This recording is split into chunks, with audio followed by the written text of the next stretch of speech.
we have new City Connect uniforms, and we have opinions. Hello and welcome to Baseball Barbacast, the only baseball podcast in the world. Thankful that baseball teams are finally connecting to their cities through their jerseys. I'm Jake Mintz. That's Jordan Shusterman, and for so long now I've been saying, I wish this uniform reminded me of the place that this team plays. Well, now it is no longer something you have to worry about, because here we are again for the sixth year in a row with another round of City Connect uniforms. And we are going to talk about them later on in this Friday edition of Baseball Barbacast. But before we get to that, we got a little Ohtani chatter to get to, and that is our opener.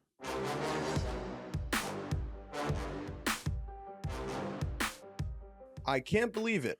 The Baseball Podcast is beginning with Shohei Ohtani. What a surprise. So here's the deal, friends. I just spent a week, 6 days, whatever, around the Los Angeles Dodgers. 3 games here in Washington, D.C., 3 games in Toronto. And as I flew home the other night and crawled into bed, I couldn't stop thinking about the Ohtani of it all. And I understand how fans at times feel inundated and overstimulated with Ohtani chatter and Ohtani content. Ohtani? Nice. Is this something? But yet it is all so big and so grand in the world of Shohei that I felt compelled to talk about it here on the show. Jordan, there are many different places we can start here. I do think the most kind of tangible, like news peg or thing that happened is Ohtani getting more time to warm up as a pitcher after he hits. And I think that is a good entryway into some of the things I want to get off my chest.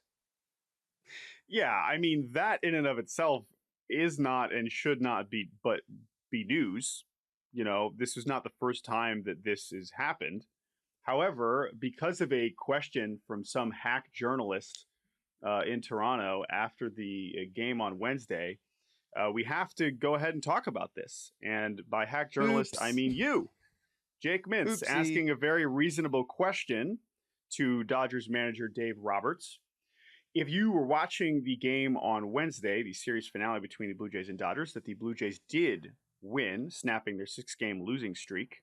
Ohtani pitched that game. He was okay. He was not awesome. He was not bad. But the moment that you were asking about was not necessarily anything involving Shohei's performance, but the very, very beginning of the game. I believe it was the first inning, right? Where if you were watching on the Blue Jays broadcast, you could see that Ohtani, as he was warming up for the bottom of the first after being on base in the top of the first, he was taking some time. Because he hits. And the broadcast, because he hits. Yeah, that's the thing he does. The broadcast showed a couple shots. Now, Dan Shulman, who's the best, he was talking about it and kind of narrating over a time when normally the inning would have started already. But the two things you really see in the broadcast are George Springer walking up to the umpire and kind of asking something. And then you see Dave Roberts looking very agitated. Like, he really did look quite angry in this moment. And that is why... But it was hard to tell exactly... Yeah, go ahead. Let me be clear. That is why I asked the question to Dave. I was not interested in, like, the fairness of this, of should Ohtani get more time. I was like, Dave, you looked really pissed off. What was that about? I kind of had a feeling that the other people that were around the Dodgers either didn't see that moment because they were, watching the game in front of them, or were watching the Dodgers broadcast alongside the game. I happen to have the Blue Jays broadcast up because I didn't switch over to the Dodgers because the home team is what just pops up, right, on MLB TV. And so I didn't know if anyone else around had seen it. And so that's why I felt compelled to ask it. And Dave did, his answer was like totally fine, in my opinion. It was. I totally agree. However, such as baseball media in 2026, very specific lines of his answer were quote tweeted and put out there with the clip, which included his whole answer. But I do think that the specific lines within there that were kind of blasted everywhere is what stood out to people. But let's give his whole answer. Now, again, what we are talking about is how much time Shohei Ohtani has to warm up, because with the pitch clock, certain pitcher or everybody else basically has an amount of time that they have to be ready for in terms for the inning to begin. I believe, by the way, before we get to Dave's answer, I have to imagine that if you're George Springer, and multiple sources who have asked around about this since have said from some reporting saying that George Springer was not complaining. I understand this perspective from well, not just curious, but, and maybe this is me reading too much into it, it's also important for the batter to know when he needs to be in the batter's box so that he's not penalized. So like, if the time is going to change for Ohtani, the batter also has to understand the rhythm and the expectation of when he needs to be ready as well. Right. And I would imagine, so that he doesn't get an automatic strike. So I would imagine if you're Springer, you're the first guy leading off, you want to know whatever the clock says, you want to know how much time you also have to be ready. So let me just mention that. But this is what Dave Roberts said. Quote, just talking about, he's referring, because this was something that came up during the World Series as well. Roberts says, quote, just talking about the World Series, I think they were a little frustrated about how long Shohei takes in between innings, but if he's on the bases, there's got to be some grace, which the umpires are trying to give him. Yeah, if you're on the other side, you're trying to rush him as much as possible and treat him like any other pitcher. But the truth is that he's different, but I understand their gripe. So this answer does not convey a level of animosity or agita, which, again, based on the broadcast clip, did seem like he was frustrated. So he's deciding in this answer to tone it down and if you read the whole thing, he's saying like, I get it, but this is Ohtani. I think that's a totally reasonable answer. However, the quote, he's different and there has to be some grace, makes it sound like, if you don't watch the whole clip, that Roberts is like, sorry, this guy's more special than everybody else, which by the way, he is. But, that was, I think, taken out and read as like, this is a ridiculous answer. And I didn't really understand that. I think the key point to this conversation is that Ohtani is not getting extra time. He's getting extra time compared to the other pitchers, but he is not getting extra time compared to when pitchers hit. So for those of you who are 3 years old, there was once a time when the pitchers in the National League hit. And if a pitcher was on base or finished the inning as a hitter, the umpires would give that pitcher more time to get themselves ready. That was standard. Ohtani, being the only pitcher now that hits, in my opinion, is entitled to that same standard. Do you agree with this opinion? Yes. Yes, I do. That's it. Like, what is the argument against it? Like, if you're pissed off that Ohtani is getting what you see as extra time, you're saying, oh, well, he needs to play within the rules of the sport, of the expectations within the sport. But like, he is a different category. He's being treated differently because he is quite literally doing something that no one else is doing, right? From just like a positional, structure standpoint. And I don't think that it is egregious for him to be getting, additional time to get his heart rate down before he goes out to pitch. Yeah, and like you said, I just think that historical precedent is really all that I need to know. I know that with the pitch clock now, which is a good thing, we are all conditioned for the between innings and just the whole rhythm of the game to feel a lot faster. And so when things do slow down, this applies to a lot of other things, whether it's a replay review, whether it's like now when things slow the action down in baseball, we notice it and are like, what is taking so long? And in the World Series, there were some cases where it took, I think, much longer than what it did the other day. And there were some weird moments like that where it was a little strange. Now, that's not me saying like, okay, they should punish him. This is unfair. Because, again, the dude is trying to do something that no one else is doing. And also, like, what do you want him to – do you think that it's unfair because you're allowing him to catch his breath, whereas you shouldn't? And the people responding and saying, you chose this life, you have to deal with the rigors of it. It's like, yeah, well, he already is doing that. It's very clear that Ohtani, if you saw it in Game 7, and we even saw it the other day, and then he admits afterwards, I'm tired. This is hard. This is not something that anyone else is doing. So And so I I will understand that say, I don't expect Blue Jays fans what to is suddenly open frustrating, their heart and love him, but yeah, I don't yeah, really understand this as a discourse, to be honest. what is frustrating, I would imagine, is that there's no like hard and fast line in the sand where it's like, oh yeah, like we'll just give him an extra this amount of time.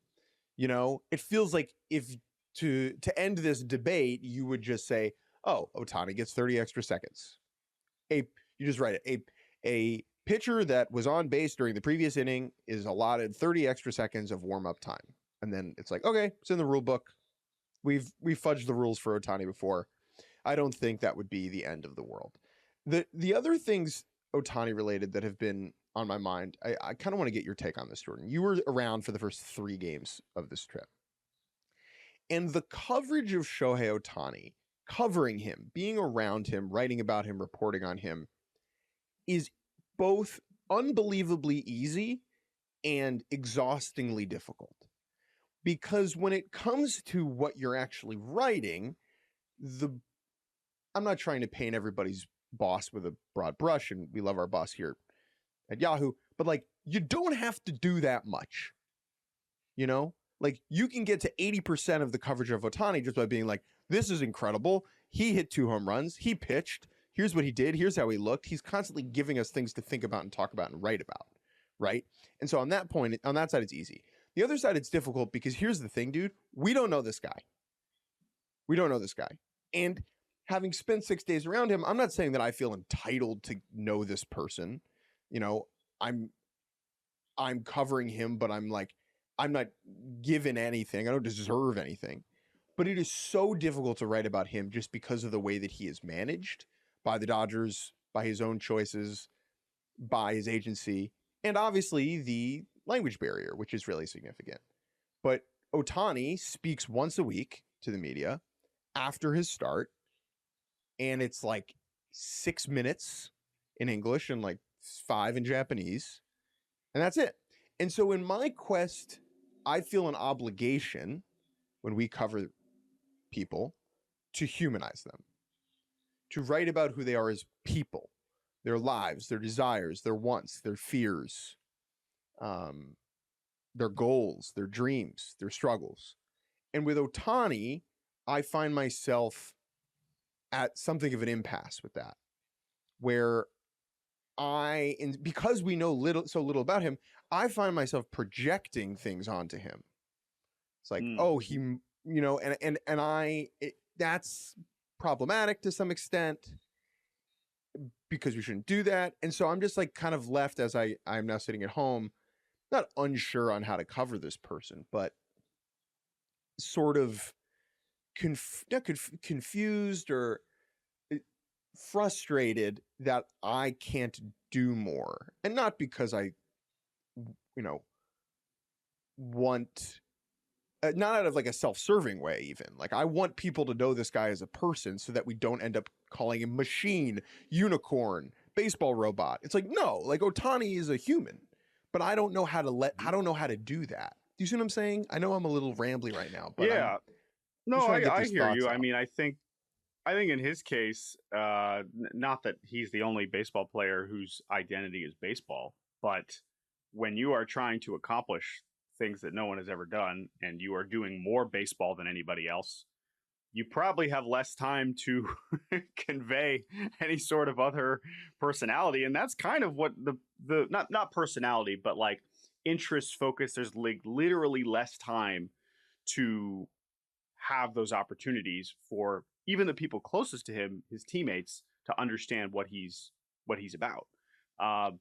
But I think the language barrier is still an enormous thing.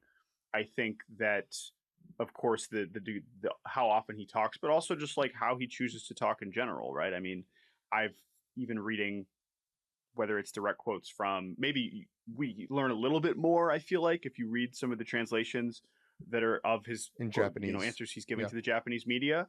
And that's no fault to Will Ayrton, his interpreter, who's doing his best. And like, again, that's always going to be a challenge. This is not just a Japanese problem as well. I think it's some fault. I mean, it's again, like the word fault is a tough word, but the wrong word. I mean, in terms of because again, what is his responsibility? Is it Will Ireton's responsibility for us to get to know him? Not necessarily. It would be nice, but that's not I don't think that's necessarily the job description. He is just trying to communicate, go one way and then back the other way, so that this media interaction can take place. Right? He's a facilitator. It's not going beyond that is not the purpose of those interactions. And while obviously what we do is to attempt those things, that creates an inherent challenge, I think. And so Ohtani, as we've seen over the years, has decided to share a very limited amount about his personality, and which is part his of, right. maybe some of that is right. Yeah, and and part of that is connected to how much of a megastar he is back home, and the amount of he wants to be private. And I'm not trying to fault his decision.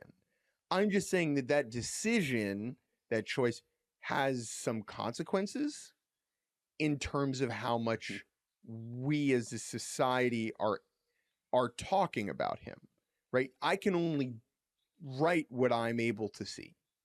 I'm not asking him to invite me into his house and cook me an omelet and cry to me. I'm saying that hey, maybe once every couple of weeks he does a pregame scrum so that we don't feel the need to ask him about the game he just played. You know what I mean? There are ways to do this. Well, that's in a way that's an interesting point. I just want I want to convey this guy in a responsible way. And now let me just say this. There's no incentive for Ohtani to change up what's going on right now, because he doesn't need me. And I'm aware of this. He doesn't need me or the people covering the Dodgers or whatever for him to be happy, for him to be successful, for him to make money, for him to be this. He doesn't need to be interesting, because what he has been is clearly working, right? And so there's no reason to switch it up. There's only risk. There is little reward, right? Yes. And I think this is related now. And the sliding doors moment, obviously, is the Ippei Mizuhara scandal that happens when he first comes to the Dodgers. If that doesn't happen, do you think Ohtani takes on a more interactive, more public-facing persona? I know he wasn't necessarily like that with the Angels, but the superstardom has leveled up since he went to the Dodgers, certainly, and that dynamic started off could not have started worse, right? With what happened. Yeah, I think you make the point, which is certainly where we stand, which is right. Yes, the risk reward is clear. We understand why he's choosing to handle it this way, but I think the thing I'll just go back to, maybe reemphasize, is when you describe that timeline of him speaking roughly once a week. That's pretty standard after his starts. And so if the times that he is speaking is limited to these extremely specific circumstances at a certain infrequent intervals, there is no time for any amount of additional questions about him. It's not you could do it, but it's in the moment, whether it's in spring training because he just threw a bullpen, whether he just made his start. It is always about what just happened on the field, how he is physically feeling, and what his expectations are the next time. Because what he's doing on the field is singular. And so that is enough. And that is what the focus is in those 10-minute sessions. And that is the responsibility of the people that cover him every day. And I'm not trying to fault our pals, like Jack Harris at the California Post or Matty Lee, who's now at the LA Times. These people are trying to cover him on a day-to-day basis. And so they are not incentivized to ask these bigger picture things, nor necessarily is it fruitful to do so, because the answers they don't get back in that moment. The other day, Ohtani, they lose, right? The Dodgers will lose in kind of brutal fashion. Ohtani's not very good. I would love to, I wanted to ask a question I wrote down in my notebook. How does Ohtani go about fueling himself, caffeine, food, hydration, on a start day different than a non-start day, right? Like, is he eating more? Is he drinking more coffee? How is he preparing? What does he do the day before? I don't know. But I'm not going to ask that after he just looked blah and the Dodgers lost, you know? And I'm not going to cut the line in front of the people who are around him every day, because I think it's very important as someone who like parachutes in to not cut the line, if that makes sense. Well, So there yeah, you go. And that's how you end up where you end up, right? And it is interesting. Right. It's an interesting dynamic. No, again, I want to be very clear. I don't feel like he owes us or me anything. That's not the relationship. And I'm not angry about this. Don't put it in the newspaper that I was angry. I'm not angry about this, but I just am trying to understand why the coverage of Ohtani is what it is. Has gotten to what it's gotten to, where we don't know that much, where that is a choice from his camp. And I think that it is unfortunate, it is understandable, and I think above all, it is very interesting. Yeah, and I guess my only pushback would be that in some ways we have made progress. That's a weird way to phrase it. Since he's joined the Dodgers, I think that the fact that we know he's got a wife and kid and dog and like these Anaheim, man, we really didn't have anything. And so I think when you recognize that he's going to be around for a while longer, then I think there's a decent chance that some more stuff comes out. But I think also that it's really about that dynamic of how infrequently he talks. There's no room. It's the opposite of why we do get to know managers in a lot of respects, because they have to talk twice a day, and there's just natural room as human interaction, where even after the scrum ends, you're just like, hey, what's up? Will you watch anything on Netflix lately? You know, like those interactions are impossible, both because of the language barrier in our case, but also because of how infrequently he's even standing there available compared to literally every other player in the sport, right? And so that is the difference. He is on the end of the spectrum. I don't. Yeah, it's like what you end up with is just surface level stuff. It's like, hey, why is this so surface level? Well, it's because I'm not. We're not getting deeper than that. I don't know. I've just been crushing a lot of old timey, long form sports magazine pieces recently. And like, I read those and I'm like, no one will ever do this with Ohtani. Like, it's just impossible. Which is unfortunate, but it is also understandable. And that's the modern world. That's the modern game. And I think that thankfully, what he is doing on the field is compelling, unique, and singular enough that it is interesting on its own. Clearly, it is interesting on its own because he is the biggest star in the sport, one of the biggest stars in the world. He has changed our game for the better. And for that, I'm genuinely thankful. But I just thought that this was kind of an interesting discussion topic to open the show with, something that I again, like all the words that just came out of my mouth or the first time they've come out of my mouth. So I'm just trying to like convey a thing that is not fully formed. And so for the listeners and for you, thank you for slogging through my word soup. And I would also say that I'm curious how the average fan, Dodgers fan, non-Dodgers fan, Ohtani, super fan, Ohtani, skeptic, Ohtani, skeptic's a funny word for Ohtani, Hater. Neutral, Ohtani hater. If you're any of those things and you're someone who consumes this content, of course, we're tasked with covering the sport. But as someone who, like, do you care? Is this something that bothers you the way that it bothers Jake? And it's, again, I would understand it both ways. So I would love to hear from people about whether that is something that is a limiting factor and if that's something they still crave, or if they just look at what he's doing on the field and they're like, that's enough for me. That's pretty freaking cool. Because I would totally understand that if that was your perspective as well. So let us know. Baseballbarbacast@gmail.com. We're going to take a quick break. When we return, let's talk jerseys. We'll be right back. Welcome back to Baseball Barbacast. It is time to look at the latest round of City Connect uniforms. This has become a regular occurrence over the last 5 seasons. 2021, I guess, was the first time we were introduced to these special edition uniforms. Now, there are a lot of caveats I think we need to say before we start presenting our very strong and deeply rooted beliefs in the quality of these uniforms.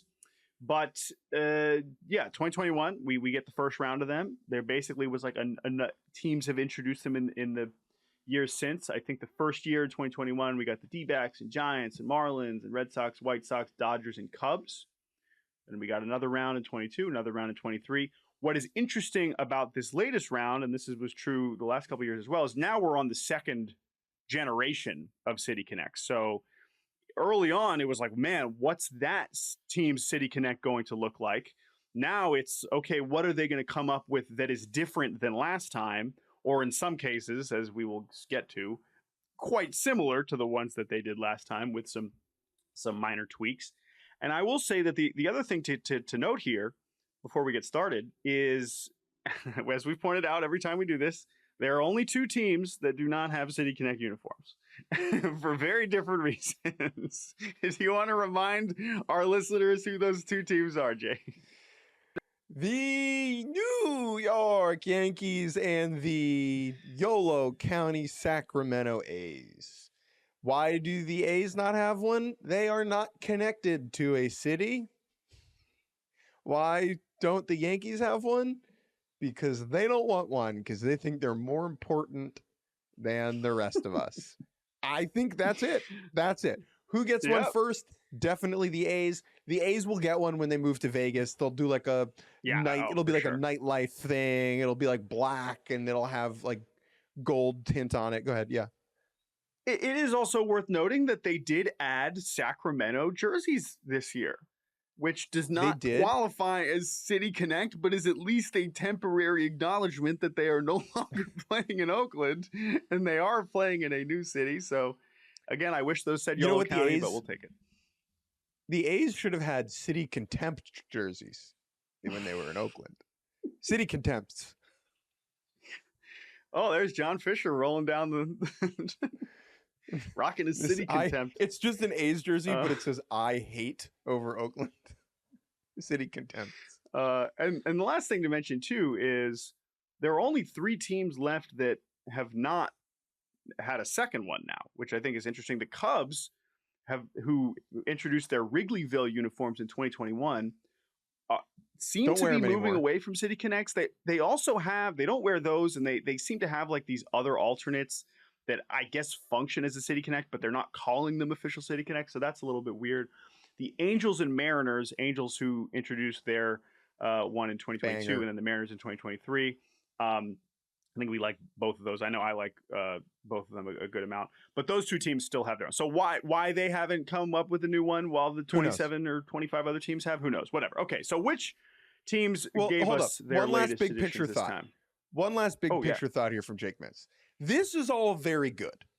Okay, we are not necessarily fashionistas, me certainly more than you, when it comes to uniforms. We are sartorially mid. However, I think that this exercise has zero downside, because if the City Connect uniforms suck, it's funny. And if they're good, it's good. And so I am so happy that we have this, that we have implemented this. It is interesting to think about. It is interesting to talk about. I know the purpose of it is for the league to sell more stuff, but such is capitalism. But I think it's good. Like, I have this, none of this makes me mad, And the last thing I'll point out here, Jordan, is that we have new uniforms from the Royals, Pirates, Reds, Padres, Rangers, Brewers, Orioles, and Braves. Uniforms that I have not looked at yet. I was in Toronto, got back late the other night, woke up yesterday morning around like 10:30 to multiple texts from people being like, these City Connects are weird. These are crazy. I was like, you know what? I'm not going to look at them. I'm going to reveal them to myself live on the show. Now, I've seen dribs and drabs. I've seen parts of parts.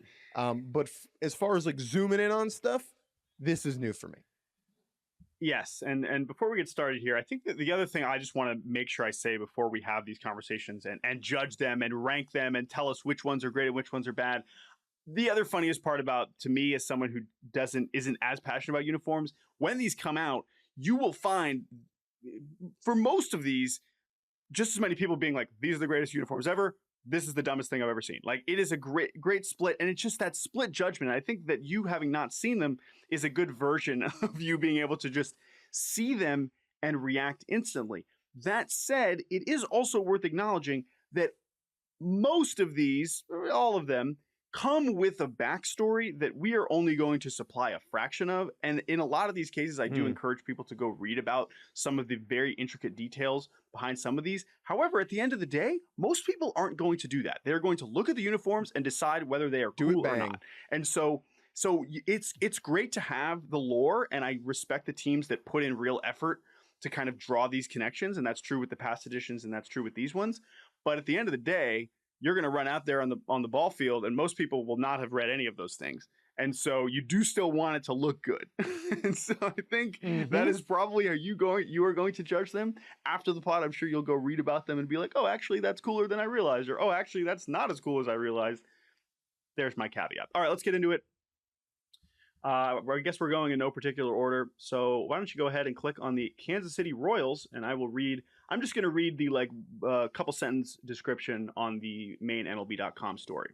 So here we have the Kansas City Royals. This is the description. Quote, the city's official City of Fountains logo inspired a fuchsia to blue gradient that highlights Kansas City's iconic waterways.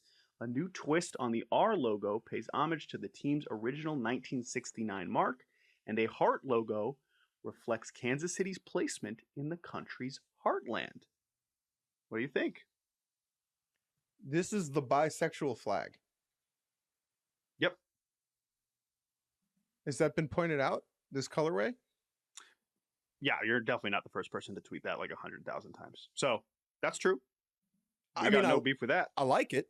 It looks great. I'll make sure we follow that up there. You said that first. Yeah, I'm not saying, oh my God. Ooh, yuck. The bisexual flag. No, this looks a lot like the bisexual flag, which is a very nice looking flag. And these uniforms look really good. I like the colors are nice. I like that they went with this aggressive colorway, and it's like the white is like the base of it. I think the cap is very cool. How it's supposed to look like fountains and a crown at the same time. These are a big win for me. I mostly agree. I think I like the crown. I think I would have liked the R on the hat more, but these are solid. These are in the upper half for me for sure. They're also it's definitely different colors than the original editions that also leaned heavily into the fountains. I do like these more than those, but it's also pretty similar. So I don't, they didn't jump too far out from what they were already doing. Why they went with these colors exactly? I guess I'll have to read more about that. So I'm not sure.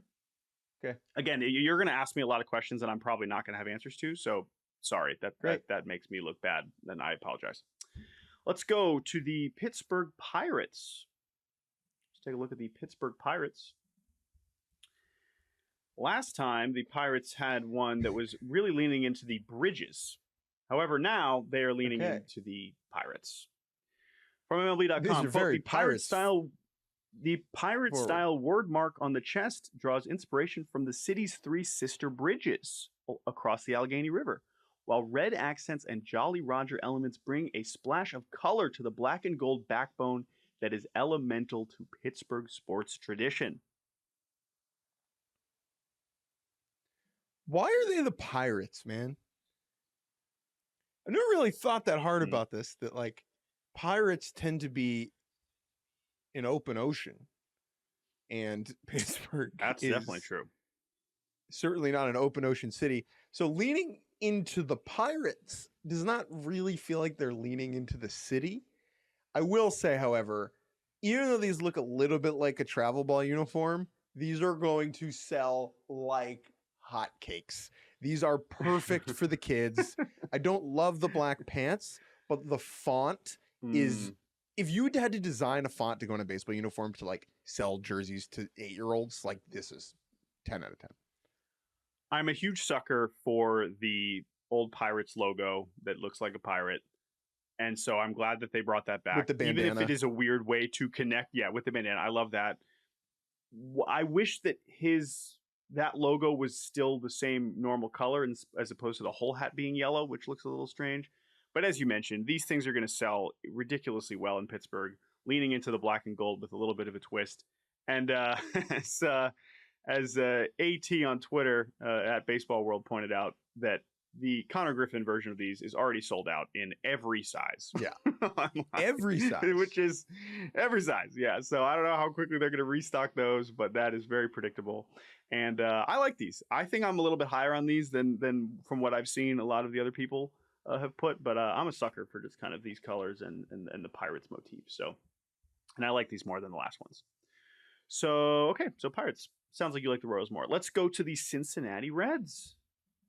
The Cincinnati Reds. Let's read their description. Quote, with a nod to the vest-style jersey the Reds last wore more than 2 decades ago, pinstripes returned to the fore in a tone-on-tone style.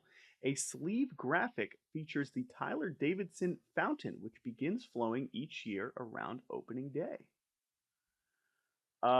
So first of all, this C is the one they basically introduced with the last City Connects, but those were all black, and now we're going red on red on red on red. I like these more than the last ones, but I'm still not all the way there. What do you think? Love these. They're the Reds, dude. They're literally called the Reds. Right. Like For sure. They are red. Like they should be red, and this is incredibly red.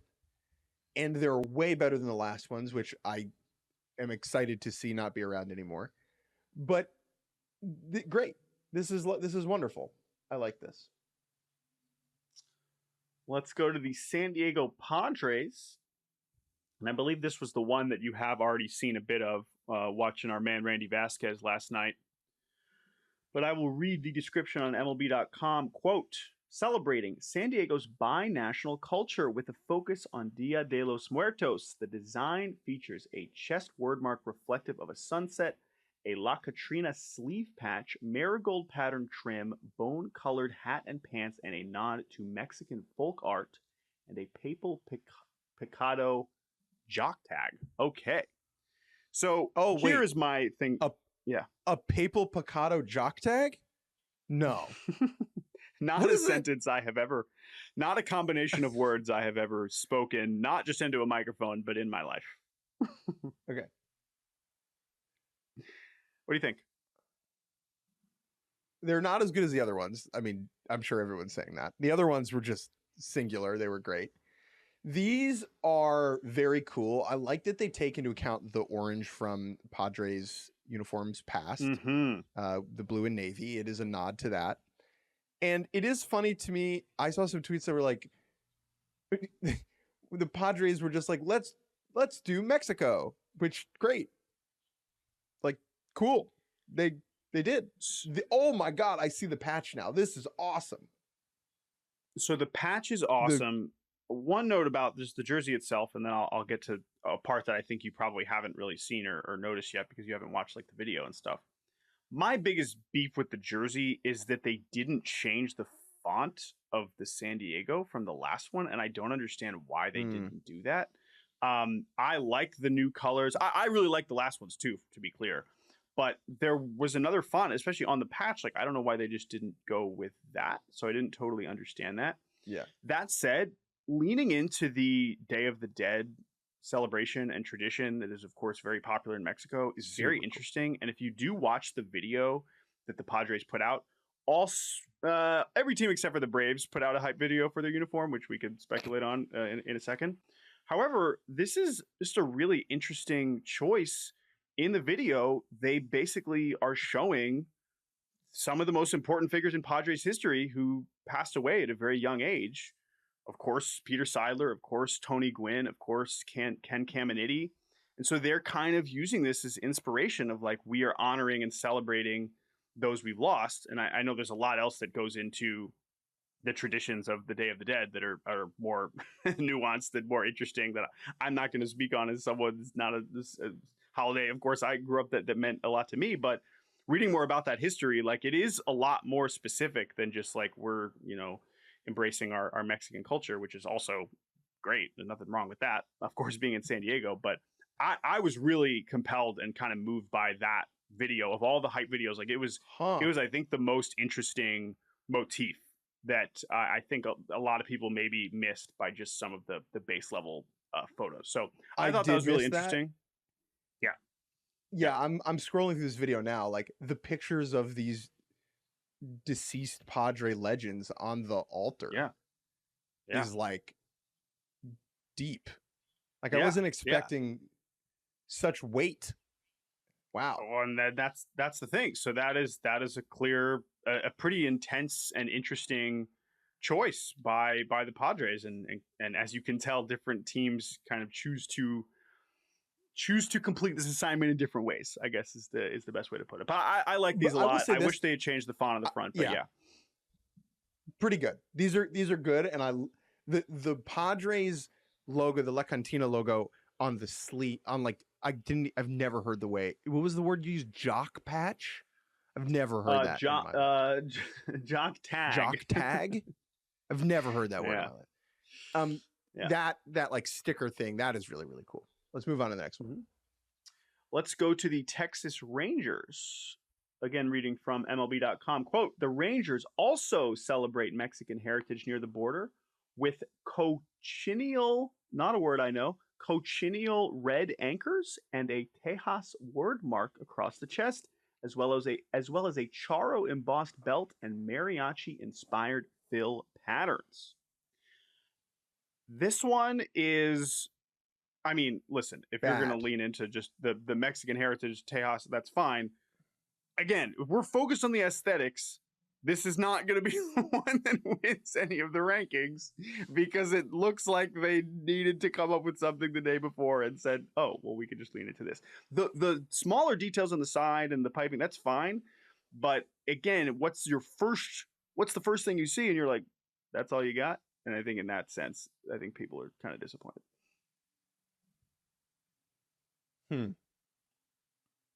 Here's the thing. They actually look all right. They look pretty simple, which compared to the old Texas ones, I was going to say, this is the biggest swerve away from the original edition by far, right? I mean, the other ones were pretty wacky, and I know those were some of the most divisive ones that we've had. So I do give them credit for doing something totally different with this next one. There is also something to be said about the Rangers doing the Tejas jersey and positioning themselves as like a team for different types of people, but then the whole team is white, basically, and they have a statue in the stadium of a very problematic figure from the state's past. And so to me, I understand what they're trying to do, and I know that the organization itself, like, there is not everyone in the organization agrees with all the decisions that the organization has made, whether that's like to not have a pride night or to throw that statue in there, whatever. The upshot is, like, I think because of that, it kind of misses the mark a little bit with me. It looks, you know what it kind of looks like? Kind of looks like a JUCO jersey, and I think I like that. Yeah, I've never really thought about what specifically a junior college baseball jersey looks like. Maybe like the tee, like the hat, kind of. The hat. Like maybe it's something about the hat and the logo. But yeah, I mean, the reality is the Rangers are like as the least inclusionary franchise we have. The evidence of that is lot, unfortunately, all over the place. And that is disappointing. But as you mentioned, that's not necessarily who's involved in these designs, and we're not going to go. It's still a good thing to celebrate heritage like that, but yeah. So in that sense, it's the Brandon Nimmo Tejas jersey is very funny. Yeah.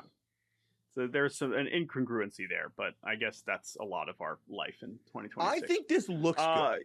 I think this looks good. I'm actually kind of high on this from an aesthetic standpoint. Yeah. Okay. All right, 3 more. Let's go to the Milwaukee Brewers. Milwaukee Brewers. Okay. Wisco. Ooh. Do people say Wisco? I guess we're going to find out. Here we go. I hope they do. From MLB.com. Quote. Honoring the Brew Crew's role not just as Milwaukee's team, but Wisconsin's team. A water-toned bass and cream accent evoke the Badger State's lakes, shores, and bluffs, and a gradient wordmark is inspired by the state's beautiful summer sunsets. The Wisco lettering on the chest, state motto on the collar, and redesigned Barrel Man sleeve patch all serve to celebrate the team's history and Wisconsin's rich heritage. Yeah. Okay. Tune in for Jake's scorching reactions to seeing the City Connects for the first time. This is like the opposite of like a YouTube thumbnail where it's someone like, oh my, whoa, can you believe they put Wisco on a jersey? I think I need to dig into the details. I like the shoulder braid, how it looks like wheat. I like that. Oh, I like the Barrel Man is cool. I think there's probably one too many color going on here. I don't love the shade of blue that they used. I think that the word mark, like the letters on the front look a little bit cartoonish almost. I love this video I'm now seeing of Packers QB Jordan Love pulling one of these out of a cooler, like a beer cooler.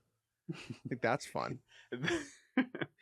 The Brewers City Connect hype video is essentially just a Wisconsin tourism. There's not even it's hard to even distinguish this from, which I guess is right. sort of it's the like, point. But we're showing it right now on YouTube. You can go watch it. It really is just a visit Wisconsin jersey, which is fine. Like that is one way to go about doing this. You're connecting to your place, and I get that. I get it. But it really is, and like I mentioned, that these teams are just going about this in very different ways, which is not a bad thing. You do not see a baseball player until the 48-second mark of this video. Yeah. It's just fishes, lakes, and bluffs, I guess. Good people of Wisconsin, truly tell me, like, is Wisco something you're saying regularly? Is that how you are identifying yourself? I hope so. I would assume that is more standard than I have ever realized in my life, which, shame on me as now a Midwesterner. Again, Wisconsin in the summer, Milwaukee in the summer is as good as this country gets. So I appreciate them tipping their cap to that. To me, I would just do more Barrel Man all the time. That dude is undefeated. Make the whole plane out of Barrel Man. I'm glad that he's on the sleeve, but we could do even more. Okay, two more. Your Baltimore Orioles. This is a big one. This is one of the boldest ones we have. These bang. Yeah, these are fantastic. Again, reading from MLB.com. Quote, the O's threw it way back to the 1890s Baltimore Baseball Club for inspiration for the old school B on the cap. And the uniform design pays tribute to Camden Yards with motifs that include the brass home run plaques, the wrought iron scoreboard clock. The Oriole bird sits perched atop the B more lettering. I love these. The cap is like on the seats. Like that's the logo that's like on the Camden Yards on the side of the rows, right? I believe so. Which again is a super duper throwback. And I'm just, I'm a sucker for the Oriole bird, leaning into the bird, but like the real bird, not the cartoon bird.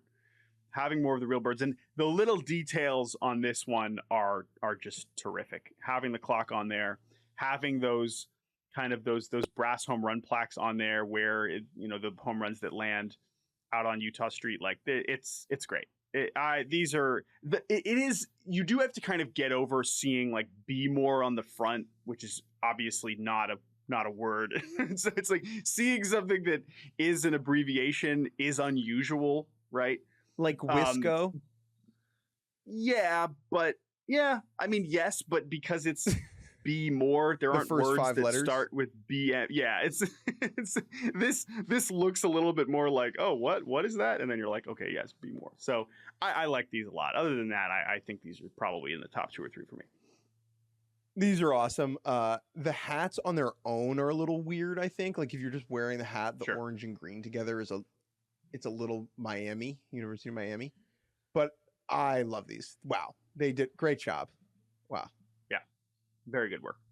And finally, the Braves of Atlanta. Let's read about the Braves of Atlanta. Where is this? As we pull it up here. They have phoned it in. Yep. All right. Quote, the powder blue uniforms of the 1980s were the inspiration for a modernized design with red piping, an updated Atlanta script, and ATL block letter sleeve patch. The team's contemporary color scheme is paired with the throwback style. Okay. Look, this is the same thing as last time. Because they can. Why are they phoning it in? And because the old... These are throwbacks. It's the same thing that they did last time. They look good.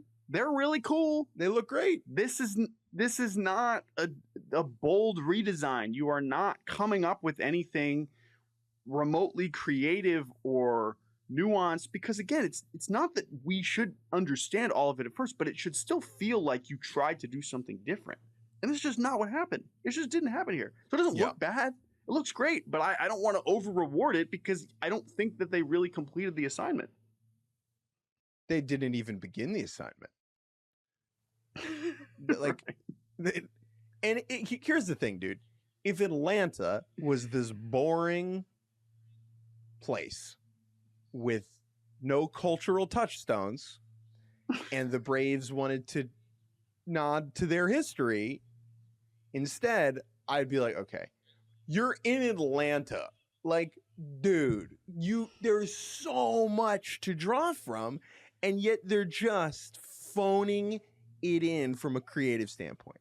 Like, the lettering across the chest is the exact same lettering that they had on jerseys in the 80s, I believe.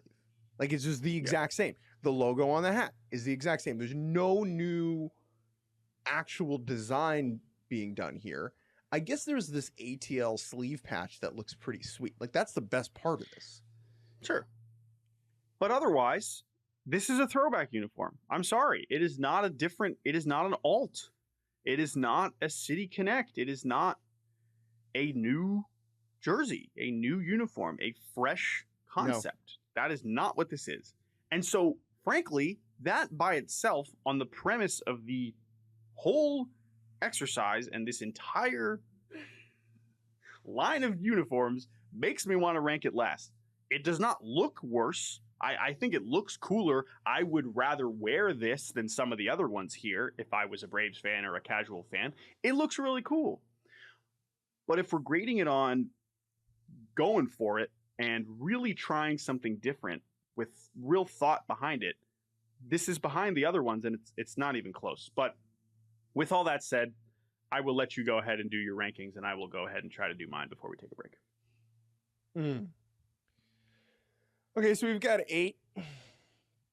Yep. I'm looking for a picture of all 8 in the same place. I think overall, I'm going to put the O's at 1. Okay. I think that's pretty easy. I will put the Braves at 8.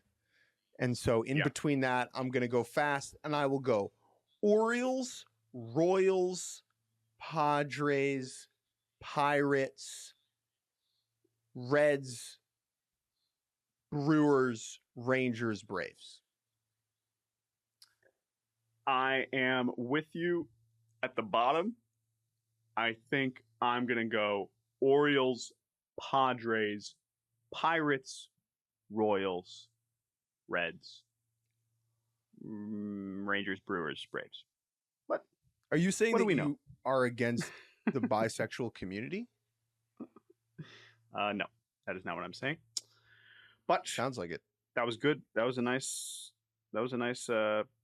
follow-up question. Gotcha. Some good journalism from Jake Mintz. That is what he does, folks. Let us know, because everyone has feelings about these. So let us know yours. Baseball. Let us know if you like the jerseys. Don't let us know if you hate the bisexual community. Please don't do that. We're going to take a break. When we return, the good, the bad, the ugly, and a little bit more. We'll be right back. Welcome back to Baseball Barbacast. Before we get to the good, the bad, the ugly, there is something that we need to talk about.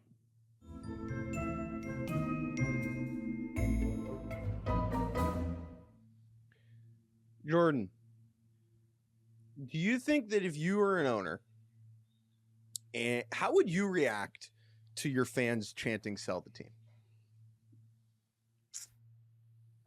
It's a great question. Do I know that the broadcast is about to show me? Because but you should assume that they could. Mm-hmm. Yeah, this is a tough one. So earlier this week, before the Red Sox won consecutive games against the Milwaukee Brewers, taking the series and getting their season back on track, they're still 4-8. But that series opener was an absolute slop fest, which included a couple errors and bad pitching and bad hitting, and it was ugly. And John Henry, the owner of the Red Sox, was in attendance for this one, as the Red Sox fell to 2-8. And as there were, I believe, earlier this season already, some audible sell the team chants at Fenway Park. My goodness, how about that? And they happened to show John Henry in his suite during this interaction. And you can see him kind of look around and say, what's going on here? And then he kind of gives this like flippant like nod of just like, oh, sell the team. That's what they want me to do. They want me to sell the team.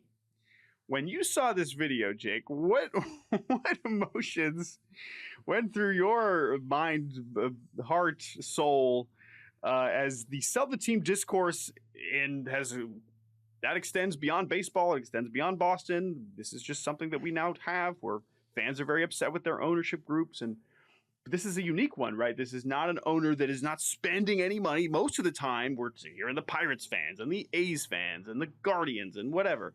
This is very different. But John Henry has angered Red Sox fans enough. The Red Sox certainly early in the season have angered them enough to inspire them to say this. But what do you make of this response, this unintentionally public response? It was so cartoonish in its villainy. I think that if you are an owner, the villainy is built in for every single owner in a way, where you are richer than everyone in your city, usually. You are separate. You're in this like kingly perch in your box. And everything that you're doing as an owner from that point forward is to basically foster goodwill amongst your subjects, right? Is to act as a steward of the team in a way. These people buy teams, 1, to make money, and 2, to feel loved, right?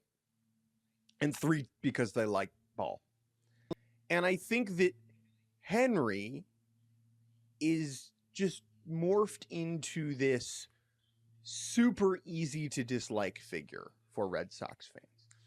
And I think a large part of that has to do with his other sports dealings as part of Fenway Sports Group, a group that owns Liverpool and a group that I believe is in the process of purchasing the Pittsburgh Penguins, or bought as the Pittsburgh Penguins. And I think that fans believe that that means Fenway Sports Group's like money and energy is stretched thin to the point that it is not being focused on the Red Sox. And I think that those criticisms are only amplified by how rarely we see and hear from John Henry, and how there's kind of an upper management that speaks for him. And so this all combined for a very unfortunate look for Mr. Henry. My favorite part, Jordan, is that Nesson is the one, New England Sports Network is the one that threw him on camera. Nesson, 80% of which is owned by Fenway Sports Group. I genuinely hope that whoever made the decision to put John Henry on television at this point still has their job. Yeah, because there's definitely other circumstances like that where they probably are telling their TV station that they own, like, hey, never show me, ever. There's no reason to ever put me on TV, regardless of whether the team is doing well or doing poorly. But in this case, that's not what happened. And so you had this very unfortunate clip that, just reeks of dismissiveness.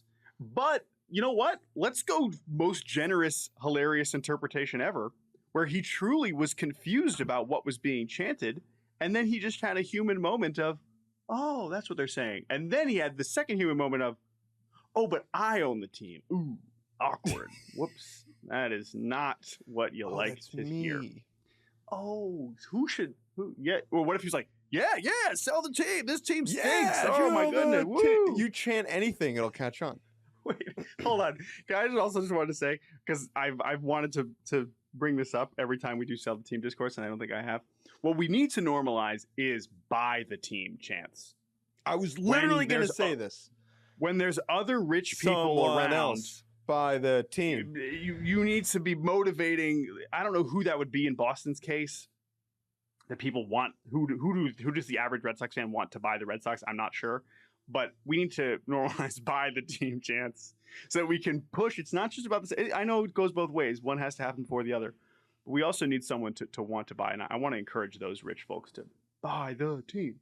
Buy the team. All right. Let's go to the good, the bad, and the ugly.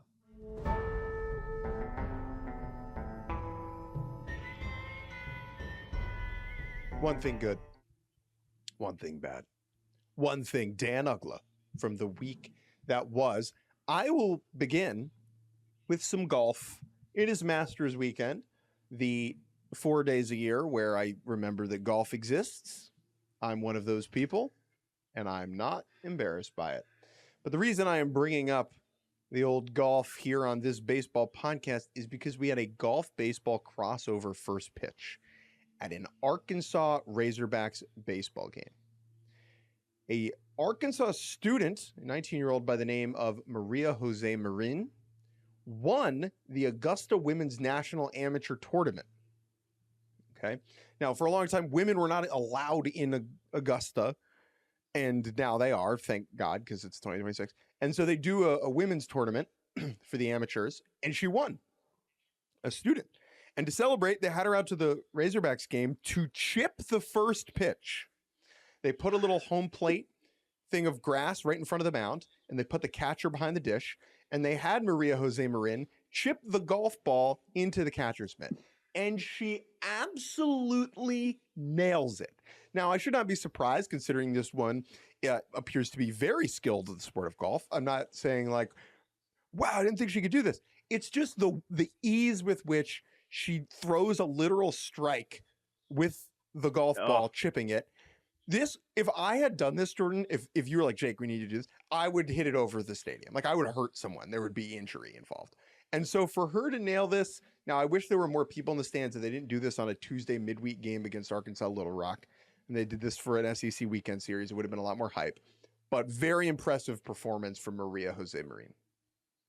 I agree. This was a great video. I totally missed this. And no, I was super impressed. And you know who else is impressed? All the baseball players that play golf. So in that sense, it's a pretty good crossover. I'm sure that there were many players in the dugout being like, yeah, I would not. I would also launch it over the. I can't do that. Over the backstop. All right, my good this week could just be Sal Stewart, because Sal Stewart, Cincinnati Reds rookie, is hitting 364, 473, 727. This, my goodness, okay? Good player. You want to wonder why. It's like, this guy's, holy crap. Okay, anyway.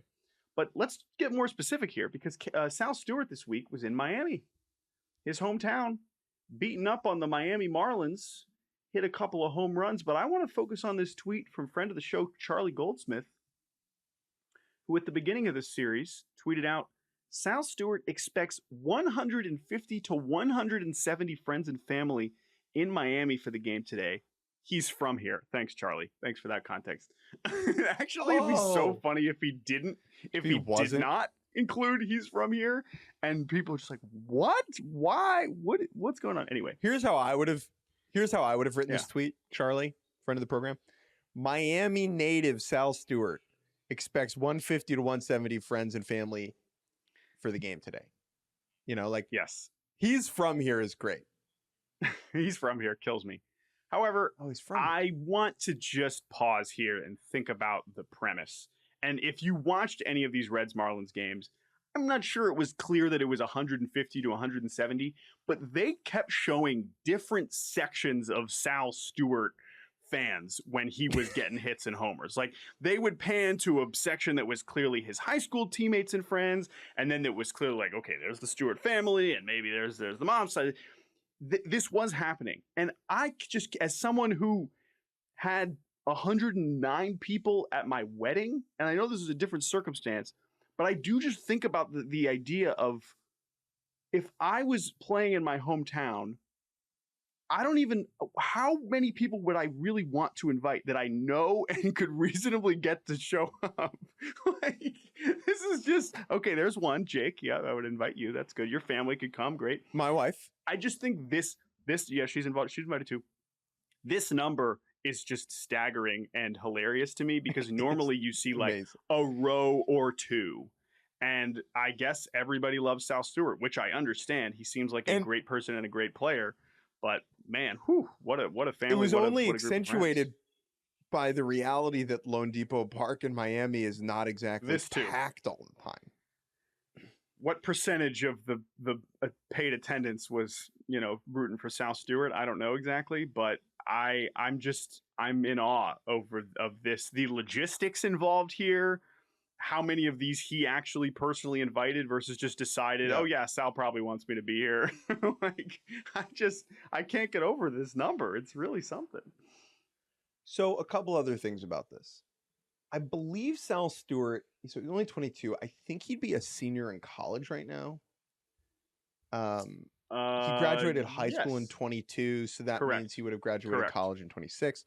Yep. So I would imagine that a lot of his friends from high school are still in the area. They probably go to college nearby at Miami or Florida State or Florida or FIU or whatever. And so it was relatively easy for them to come on home.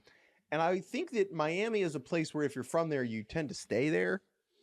Like it seems like a place you don't flock away from. And so I would imagine that certainly contributed. But 170 is just nuts. And it must include plus ones. That's the other thing, right? I don't think... Do you think Sal Stewart, let us know. If after the game, they invited all 170 people onto the field, and they mic'd up Sal Stewart, and they said, first and last name, each person. He gets my point. 35, 140. That's that, and maybe we're wrong, and he's close friends with all of these people, or he has 5 bajillion cousins that he got to come out. I'm thinking about the video of Connor Griffin's debut, where it looks like he had 25, 30, maybe 40, and that's for an enormous debut. I understand it's Pittsburgh; it's not a home game, right? That's like the different kind of thing. But man, to your point, right? How many of these people? It's like, oh yeah, I had to have this guy here. I have a friend like this though. I have a buddy, my buddy Michael. I'll check it with him, and I'll be like, "What do you got going on this week?" And he's like, oh, "I got a bachelor party for this guy, and then next weekend I got a wedding for that guy." And it's like, who are these friends you have? I don't know. These people are made up, but how do you have so much time to have so many friends? Maybe Sal Stewart is just an extrovert to just an outrageous degree. Personality-wise, that does track. I just am still in awe of just the broader situation. Okay, let's go to the bad. Why don't you start us off, my friend? The Yankees, the New York Yankees have, by the way, the New York Yankees who lost a home series to the A's yesterday, the first time that the A's have won a series in Yankee Stadium since 2016. How about that? That is bad for the Yankees, but that is not what I was going to bring up. They DFA'd a reliever by the name of Cade Winquest. Cade Winquest was a Rule 5 pick by the Yankees. I believe they took him from the Cardinals. Jordan will know this. Yep. Cade Winquest, impressed in spring training, made the team out of camp and was on the big league roster of the Yankees for the last 2 weeks and did not get in a game. And then the Yankees DFA'd him yesterday to make room for Luis Gil, who has been in the minors staying ready because the Yankees have only needed 4 starters to start the year. And Cade Winquest will now either be claimed by another team or return to the Cardinals minor league system. And this is bad because the Yankees not getting this guy in a game to make his major league debut is just so uncool and like unfathomable to me. And there's no way that every single Yankees game has been close enough that they couldn't have gotten him in for an inning to make his debut. That's the thing. A lot of them were close. but I count at least 2 or 3 games where they were either up by a lot or down by enough where it was like, this should be Cade Winquist and not Paul Blackburn again. Specifically because of the Rule 5 situation. This is not that anybody is owed a major league debut. There have been situations in the past where guys get called up because of weird circumstances and they stay on the roster and they don't get in. I remember very vividly the Nationals had one of these in 2021 when they called up a guy named Steven Fuentes, who was on the roster for 11 days and never got in and never ended up making his major league debut because he immediately got hurt after being sent down. That breaks my heart. But in that case, there was weird stuff going on. COVID call-ups in 21. It was like, is this guy would normally have been here? Rule 5s, these, you have to make it all the way through camp. And for him to do enough to do that, and then only to get this far and never get in, I think Cade Winquist is good enough that he's going to be in the majors at some point, somewhere. But for him to have to go through the emotion, the Rule 5 experience is so unique. And if you do make it to opening day and make the team, that should be the part where it's like, all right, this is the team I'm going to debut with.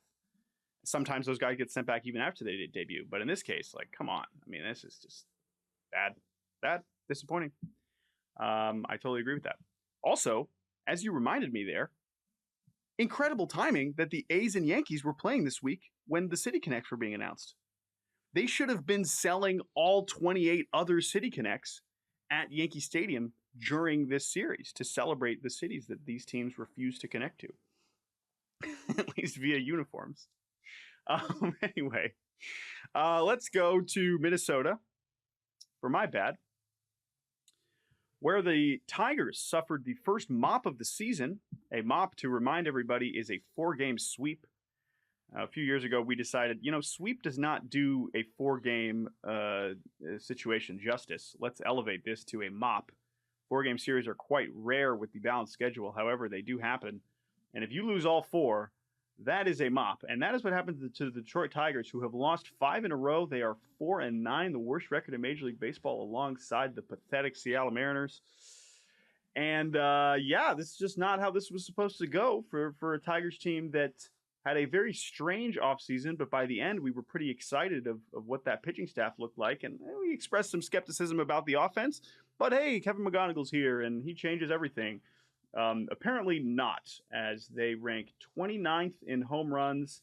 They're about average in some of the other offensive categories, but the pitching has just not been great. Their bullpen is last in walk rate, which is bad. With relievers walking guys, that is a bad combination of just like a bad watch. That is a good way to anger your fan base, is when relievers are walking guys.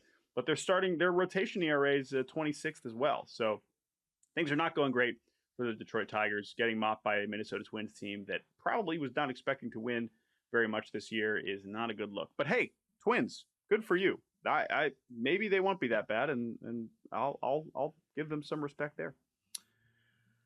Go to Uggla. What you got? Not a lot has been going right for the Red Sox so far this year. I know they've won 2 in a row, but their new on-base celebration is the best on-base hand signal celebration that I've seen. They will put their hands on their head, or they'll shush the dugout, or they'll like do like a chop with their arms. And it was like, what are they doing? This is a tweet from Pat Brown 954, a Red Sox follower, who tweeted, Cora confirmed on WEEI that the on-base celebration is a result of the classic Roman Anthony TikTok dance. This is a video of Roman Anthony in high school doing like one of those just TikTok dances that the kids do, where they shake their hips and they, roll their bodies. And it is very embarrassing. It is embarrassing at face for Roman Anthony, not embarrassing on a deep level, right? It is, kids are kids. They do silly things. It's also a reminder that Roman Anthony, who in this video like looks like Roman Anthony does now, because it was only 3 or 4 years ago, because he's 12. He's not as big. Yes, he's not as ripped. He's not as large. I understand, but you could very much tell it's Roman Anthony. It's really lovely. This is just so funny. It's great stuff. Yeah.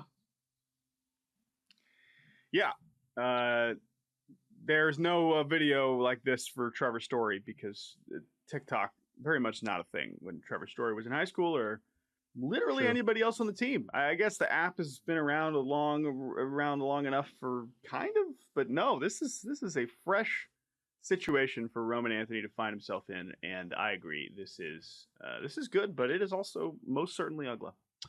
All right, we will finish The date off on this. oh, Just so we know, the date on this is it says 7/24/2019, so it has been a little bit.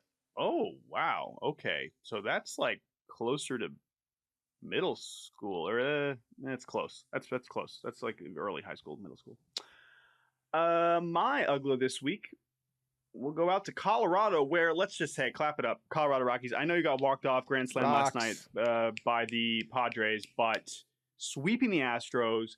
Rockies fans are having the time of their lives. They are taking their shirts off in the upper deck and just going nuts. I love it. I'm so happy for the Rockies fans who are enjoying this just like competent start to the season. It's awesome. Like, I don't think I think this is still a bad baseball team, but just be a normal bad baseball team. Do your best. Have some stuff to cheer about. Sweep a team every once in a while.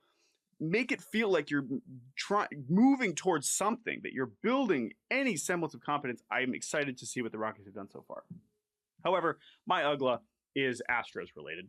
And this comes from friend of the program, Julia Morales, one of our favorite dugout reporters, one of the longest tenured dugout reporters that we have. And Julia posted this series of images. This is so good. And she tweeted, asked Christian Vasquez and Jeremy Pena to take a pic with my phone of them in the visitors' bullpen at Coors Field while I interviewed the manager. This is what I got. It is a series of 4 images that Jeremy Pena and Christian Vasquez delivered. And 2 of the images are a toilet, the visitors' bullpen toilet, which also includes a pack of dude wipes. So that's pretty funny. Really good hospitality there for 2 packs. Coors Field 2 packs. What is the joke here? Hey, Julia, haha, I took a picture of a toilet. Not just one picture of a toilet, a picture of a toilet with the seat up, and then another picture of the toilet with them like posing with the toilet. I love the simplicity of this. They're like, oh, what would be funny? Oh, let's take a picture of a toilet. Should never seen one of these before.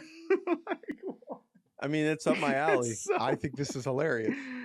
It's so good. I do too, but it's like, okay, what is the and then for her to be like, yeah, no, let's post the selfie with the toilet. The toilet does look quite clean, but I guess it's pregame. So, and then the other 2 images of them posing with the fountains out there, which is of course the staple of the Coors Field beyond the outfield experience, but just great work all around. I just both to me, it's if it was just the selfie with the toilet, I don't even know if I would have picked this for Ugla, but that it also got a kind of a basic image of like, okay, toilet, and then here's us with the toilet. It's just awesome. It's just so funny and so Ugla. So Julia, great work here, I guess, unintentional. Now, before we get out of here, I have an Astros related super Ugla.